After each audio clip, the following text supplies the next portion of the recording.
toujours avec un petit rappel de jaune. Et aujourd'hui, tu voulais nous parler d'un masque avec une nouvelle norme, je crois. Oui, c'est le masque APFTGO en fait. Ah, je connais pas. Ouais, ouais, C'est nouveau? oui, oui, oui.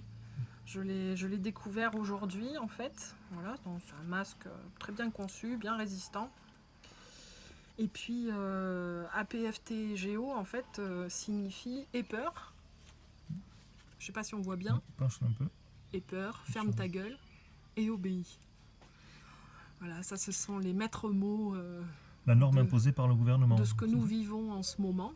Voilà, donc en termes de peur, je pense que le pari est réussi, hein, l'objectif est atteint.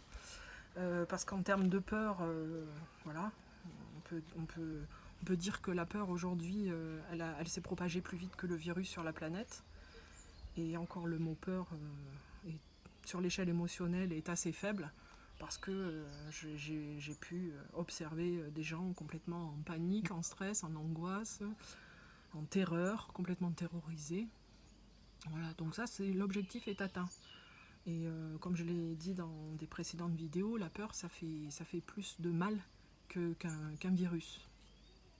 Ça fait plus de dégâts dans notre biologie qu'un petit virus qui n'est pas du tout là pour nous tuer. Voilà. Donc, je vous renvoie aux vidéos précédentes pour savoir ce que sont les virus.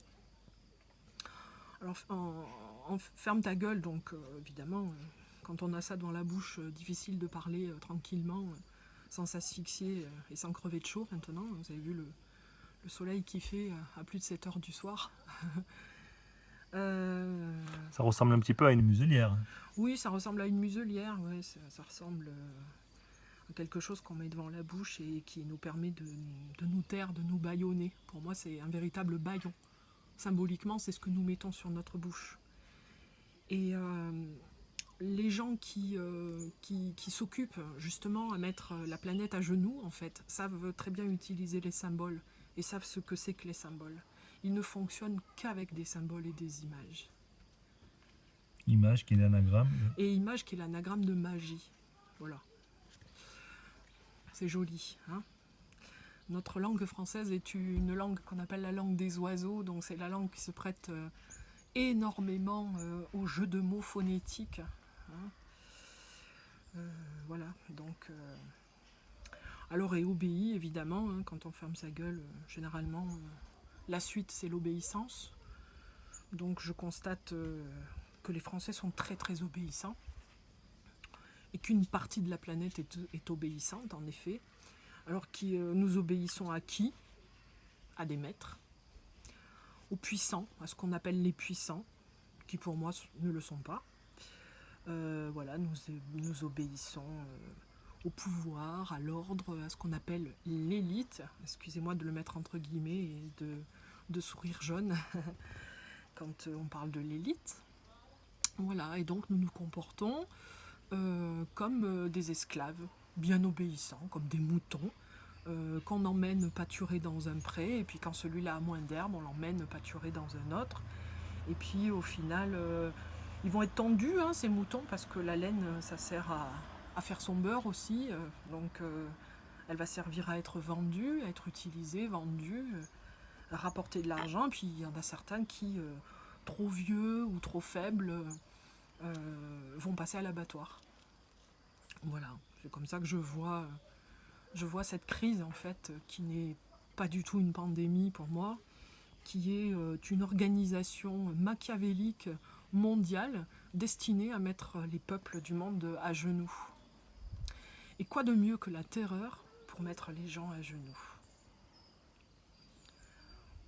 Voilà, criser sur un virus qui fait moins de morts que la grippe saisonnière habituelle que nous connaissons malheureusement toutes les années. Alors encore une fois, comme je l'ai dit dans des vidéos précédentes, je suis vraiment désolée pour toutes les personnes qui sont décédées. Et je suis vraiment désolée, voilà. Et cependant, nous avons très peu, en fait, très peu de chiffres comparatifs dans tout ce qu'on nous donne à la télé, dans les journaux, sur tous les réseaux sociaux. il faut savoir quand même qu'en France, il y a 600 000 morts par an.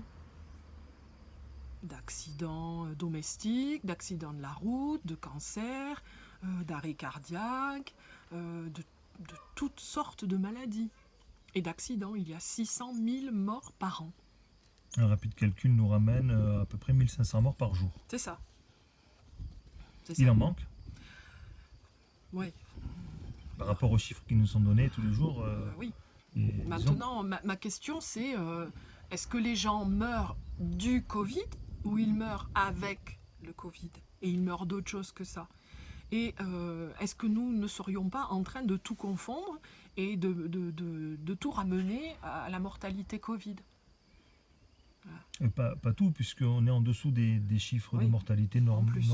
En plus. Donc moi, peut-être il serait intéressant d'avoir les chiffres de mortalité des autres années et d'intégrer ceux du Covid de cette année pour voir s'ils sont en plus ou s'ils sont intégrés. Il y a des gens qui font ça très bien. Je pense à Silvano Trotta qui fait des vidéos, qui en fait je sais pas combien par jour. Il y a aussi le docteur Raoult qui publie, évidemment, qui montre régulièrement les courbes de décès par rapport aux grippes saisonnières, etc. Donc il y a déjà des gens qui font ça, et je ne vais pas m'amuser à le faire, donc je vous invite à vous renseigner, à aller voir les différentes vidéos qui parlent de ça et qui sont très bien documentées avec des documents officiels. Voilà, donc je vous invite quand même à faire les parallèles. Hein. C'est comme quand on nous annonce 3000 morts aux États-Unis. Alors c'est vrai que le chiffre paraît énorme, mais il faut quand même se souvenir qu'aux États-Unis, il y a 250 millions d'habitants. 3000 morts, je crois qu'ils sont à presque 30 000. Non, mais 3000 morts en une journée. Donc, quand c'est sûr. Oui, ils ont annoncé ça. À un moment donné, ils annoncent 3000 morts la journée. Bon, voilà, c'est sûr, je suis encore une fois désolée pour toutes les personnes qui décèdent, du fond du cœur, vraiment. Mais ce sont des annonces de psychose. Et que de la psychose, donc ayez peur. Ayez peur, comme ça fait chuter le système immunitaire. Ayez peur, comme ça nous perdons le lien social, nous devenons tous les ennemis potentiels les uns des autres. Ayez peur, ça nous coupe de la joie. Ayez peur, ça nous prive de notre santé. Voilà. On sait très bien aujourd'hui, il y a des études en neurosciences, il y a des études sur notre cerveau, sur la fonction de nos glandes endocrines qui démontrent parfaitement, et encore je pense qu'on est loin du compte, que la joie c'est l'émotion la plus puissante pour notre santé et pour garder notre état de jeunesse. Voilà. Et aujourd'hui, je vois bien qu'avoir peur et être en même temps joyeux, c'est difficile de faire cohabiter les deux émotions. Ouais, j'ai jamais réussi, j'ai essayé. Moi aussi, j'ai essayé en me regardant dans un miroir d'avoir peur et d'être joyeuse en même temps. J'y arrive pas à l'exprimer sur mon visage. Voilà. Essayez de... Ouais, essayez en vous regardant dans une glace de vivre la peur intérieurement et de la faire naître dans votre corps. Et en même temps, de vivre la joie et de la faire naître en même temps sur votre visage.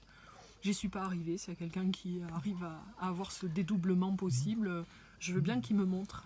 Comme disait Coluche, choisis ton camp, camarade. C'est ça. Voilà, on peut conclure avec ça ? Oui, alors j'aurais aussi envie de rajouter quelque chose qui pour moi est important, puisque il y a l'ordre ici que j'ai noté sur le masque qui est obéi en fait, et j'aimerais juste finir là-dessus. C'est que pour qu'il existe en fait des maîtres, il faut que nous nous nommions esclaves ou soumis. Et donc si nous refusons et si nous ne consentons plus à être des esclaves, les maîtres disparaissent. Donc ce que je ne nourris plus finit par mourir. Voilà, ça c'est le monde que j'aimerais trouver demain.